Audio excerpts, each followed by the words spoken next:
The nationalist movement in Indo China. Indo China का जो area है वो 3 कंट्रीज़ को मिला के बनता है, वियतनाम, लाओस और कंबोडिया। वियतनाम ने फॉर्मल इंडिपेंडेंस तो इंडिया से पहले ली थी 1945 में, मगर 30 साल तक वियतनाम के अंदर लड़ाई चलती रही। इस चैप्टर में हम वियतनाम के अलावा इंडो चाइना का जो पूरा एरिया है वहाँ के पेनिनसुला के अंदर क्या एक्टिविटी हुई उसको देखेंगे। और ज़्यादातर जो प्रॉब्लम थी वो तो रिज़ल्ट ऑफ कॉलोनियलिज्म ही थी, मगर और भी कई फैक्टर्स थे, जैसे वियतनामीज़ का lack of law and order और लेबर को एक्सप्लॉयटेशन, उनका excessive dependence on rice and rubber plantation, और भी काफ़ी कुछ। कई इम्पॉर्टेंट डिफरेंसेस हैं जो जिस तरीके से इंडिया के अंदर राइज ऑफ नेशनलिज्म हुआ और कैसे इम्पीरियल पावर्स ने इंडिया के अंदर राज किया, और जो वियतनाम और इंडो चाइना का जो एरिया है वहाँ पर जो घटनाएं घटी। फ्रांस ने रूल किया था वियतनाम के ऊपर, और कई इंफ्रास्ट्रक्चर प्रोजेक्ट से लेके और सोशल रिफॉर्म्स को भी शुरू किया। उनका क्या नतीजा निकला हम आगे देखते। Emergence from the shadow of China.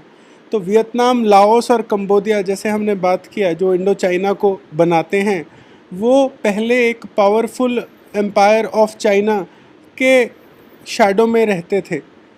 इनके जो फ़ायदा था वो था कि मैरीटाइम सिल्क, यानी समुद्र से जो सिल्क लाने का रास्ता था उसके ऊपर वियतनाम था, और जो खैमर खैमर कंबोडियन थे वो भी इसी रास्ते यानी इसी रूट के ऊपर रहते थे। ऐसे ही क्योंकि ये मैरीटाइम या समुद्री रूट था तो इस पे ये फैफो जैसे कई पोर्ट इस रास्ते पे रहते थे। Colonial domination and resistance.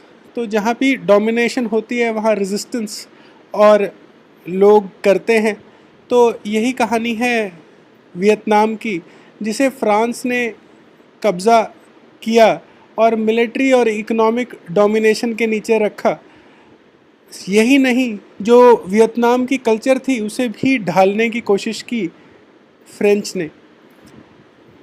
1873 की ये तस्वीर है जहाँ रेजिस्टेंस शुरू हुई है वियतनाम में, और उन्होंने मेकोंग रिवर के पास एक अफसर को मार गिराया। जो फ्रेंच ट्रूप्स थे, फ्रेंच सेना, वो वियतनाम में 1858 में लैंड किए थे, पर जल्द ही करीब 25-30 सालों में उन्होंने पूरे एरिया पे अच्छा पकड़ बना ली थी, और फ्रैंको चाइनीज़ वॉर भी हुई, जिसके बाद में उन्होंने टोंकिन का जो रीजन था वो भी अपने कंट्रोल में ले लिया। जो नुकसान था वो तो वियतनाम के लोगों का ही था। जो कहीं भी दुनिया में अगर कॉलोनियल पावर ने कैप्चर किया होता है तो वो नदियों को ज़रूर एक्सप्लोर करते हैं। तो ऐसा ही कहानी है मेकोंग रिवर की, जिसको मैप करके एक्सप्लोर करने के अंदर कोई कमी नहीं छोड़ी। रिवर्स इसलिए भी इम्पोर्टेंट होती हैं क्योंकि वो ट्रेड और ट्रांसपोर्ट के काम आती हैं।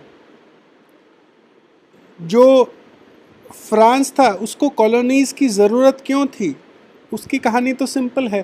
फ्रांस जो कि इंडस्ट्रियलाइज हो रहा था, उसे सप्लाई ऑफ नेचुरल रिसोर्सेज चाहिए थे, और इसी के साथ यूरोप जो सिविलाइज्ड था उस समय वो अपनी ड्यूटी मानता था कि जिन लोगों को उसकी टेक्नोलॉजी का ज्ञान नहीं था उनको ज़बरदस्ती सिविलाइज करने का भी यूरोपियंस को और फ्रेंच लोगों को शौक था।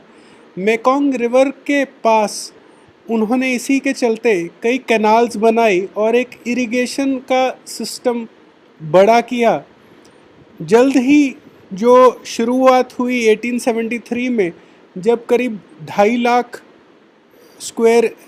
लाख हेक्टेयर अंडर कल्टीवेशन था राइस कल्टीवेशन के, वो करीब 30 साल के अंदर 1.1 यानी 11 लाख हेक्टेयर बन गया वो एरिया। और उससे अगले 30 साल में वो फिर दुगना होके करीब 22 लाख या 2.2 मिलियन हेक्टेयर बन गया। वियतनाम अपना 2/3 राइस प्रोडक्शन एक्सपोर्ट करता था और 1931 तक वो third largest exporter of rice बन गया वर्ल्ड में। इसके बाद बारी थी इंफ्रास्ट्रक्चर प्रोजेक्ट की। तो इंफ्रास्ट्रक्चर यानी सड़कें, रेलवे, पोरबंदर यानी पोर्ट, ये सब ट्रेड, मिलिट्री की मूवमेंट और कंट्रोल बनाए रखने पूरे एरिया के अंदर के लिए काम आते थे। ऐसा ही एक रेल नेटवर्क बनाया गया जो नॉर्थ और साउथ वियतनाम को जोड़ा, जिसने और चाइना के भी यूनान प्रोविंस स्टेट के साथ भी 1910 तक लिंक कंप्लीट कर दिया गया। इसी को चलते सियाम तक पहुँच कंबोडिया के रास्ते, कंबोडिया के कैपिटल फॉन फेम के चलते वो यही रेल लिंक सियाम यानी थाईलैंड तक भी बन गया। 1920 के अंदर और प्रॉफिट कमाने के चलते जो फ्रेंच गवर्नमेंट थी वो और प्रोजेक्ट बनाना चाहती थी वियतनाम के अंदर। क्या तो क्वेश्चन ये था कि वो क्या करे कि अब इन कॉलोनीज़ जिनको फ्रांस ने अपने अंदर ले लिया है वो उससे और मुनाफा कमाने के लिए। तो थ्योरी ये थी, वो ये मानते थे कि इन कॉलोनीज़ हैं इनकी इकोनॉमी को बढ़ाया जाए, जैसे पॉल बर्नार्ड कहता था, ताकि ये लोग जो अगर अमीर होंगे और इनकी ज़रूरतें बढ़ेंगी वियतनाम कंबोडिया के लोगों की, तो ये और गुड्स खरीदेंगे, जो गुड्स या जो चीज़ें सिर्फ फ्रांस वहाँ पे सप्लाई करने वाला था।